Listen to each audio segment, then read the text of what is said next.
هذه خديت قياس ديال 2 معالق كبار. بسم الله. غادي نضيف عليهم معلقه صغيره ديال قشور الرمان مطحون، راه كيعطي واحد التغطيه زوينه للشيب، كيدبر الشيب يعني كيصبغ الشيب، كيعطي واحد اللون زوين بالنسبه للبنات اللي عندهم الشيب.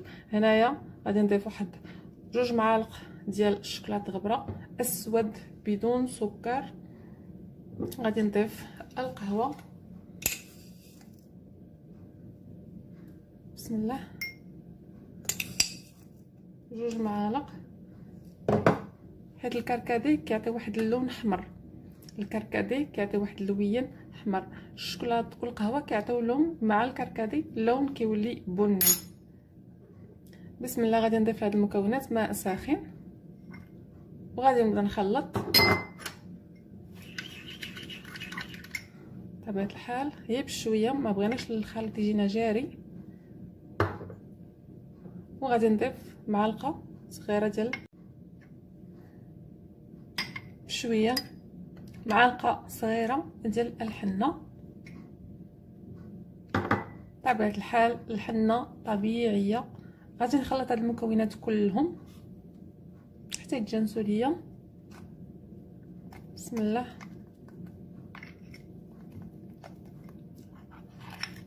شتيو اللوين كيفاش داير؟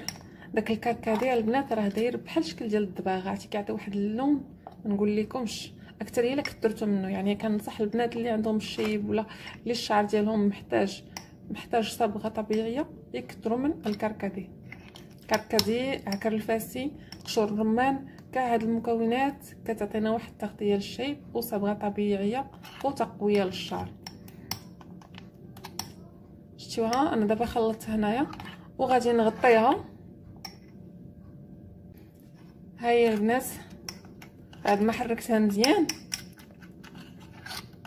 غادي نغطيها. شوفوا على اللوين كيحمق. لحد الان انا هنا ما درت لها لا زيوت، ما درت لها حتى شي حاجه، فغادي نغطيها ونخليها تخمر حتى تخمر مزيان وتشرب وتطلق مع بعضياتها. غادي نخليها على الاقل واحد 5 سوايع. الكركدي كيحمق. المهم غادي نخلي المكونات تتخمر. غادي نغطيها بواحد البلاستيك ونخليها تخمر واحد المده لا باس بها، ونرجعوا باش نديروا معاها مرطبات للشعر. حنا كنعرفوا الحنه سمحوا لي كتنشف الشعر، فضروري اننا نديروا لها زيوت مغذيه او شيء اللي كيخلي الشعر ديالنا يولي رطيطب في الملمس.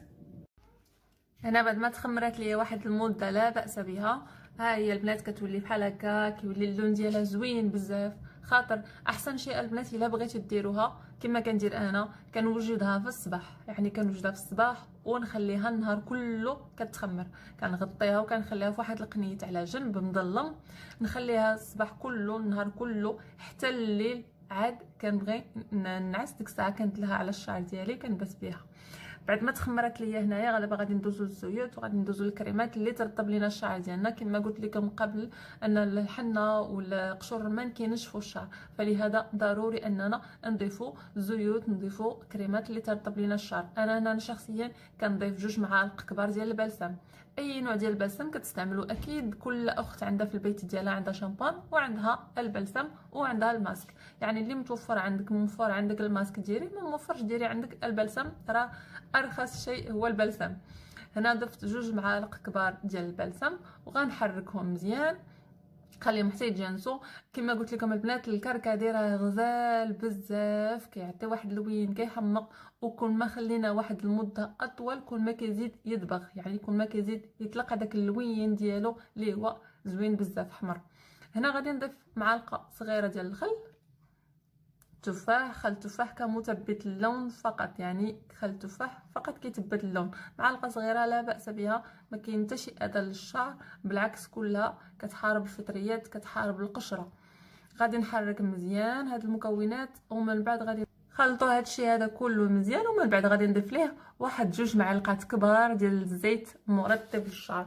اي نوع زيت عندك موجود في البيت، زيت اللوز، زيت الزيتون، اي نوع، زيت لافوكا، اي نوع ديال الزيت كتستعمليه للشعر ديالك كمرطب فقط، كيغذي الشعر وكيخلي الشعر ديالنا في الملمس رطيطب. علاش؟ حيت قلت لكم سابقا ان الحنه كتنشف الشعر وقشور الرمان حتى هو كينشف الشعر، فلهذا ضروري اننا نستعملوا زيوت في هذه الوصفه هذه، كريمات اللي ترطب لنا الشعر ديالنا وتغذيه لنا في نفس الوقت.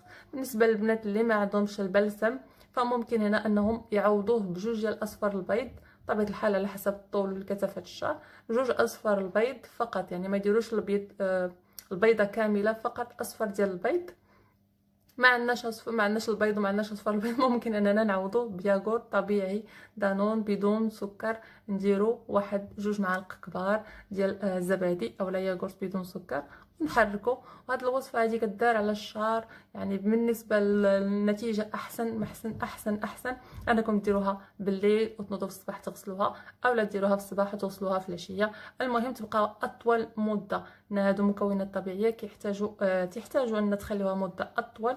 والكركديه راه كيعطي واحد اللوين غزال بزاف مع الحنه مع قشور الرمان، والحنه ما تخافوش منها، ما غتعطيكمش اللون البرتقالي، درنا معلقه صغيره فقط كما كان الشعر ديالنا طويل قصير، معلقه صغيره فقط. والمكونات راه غنيه عن التعريف، كل منافع للشعر، كترطبو وكتغذيه، فان شاء الله غنحصلوا على واحد اللوين زوين. بالنسبه لتكرار الوصفه باش نحصلوا على نتيجه افضل، نكرروها مره في الاسبوع حتى نحصلوا على اللون اللي بغينا، يعني نحصلوا على اللون اللي بغينا، نوليو من بعد نستعملوها مره في 15 يوم حتى المره في الشهر. المهم البنات ضروري من تكرروها على الاقل مره في الاسبوع حتى تحصلوا على اللون المناسب اللي يعجبكم. ما غاديش تعطيكم اللون البرتقالي لان فيها الحنه غير شي شويه والكركدي كتير. البنات كثروا من الكركدي، راه ما غاديش يعطيكم شي لوين خايب، بالعكس الكركدي غزال كله منافع للشعر، كيرطب وكيغذي الشعر.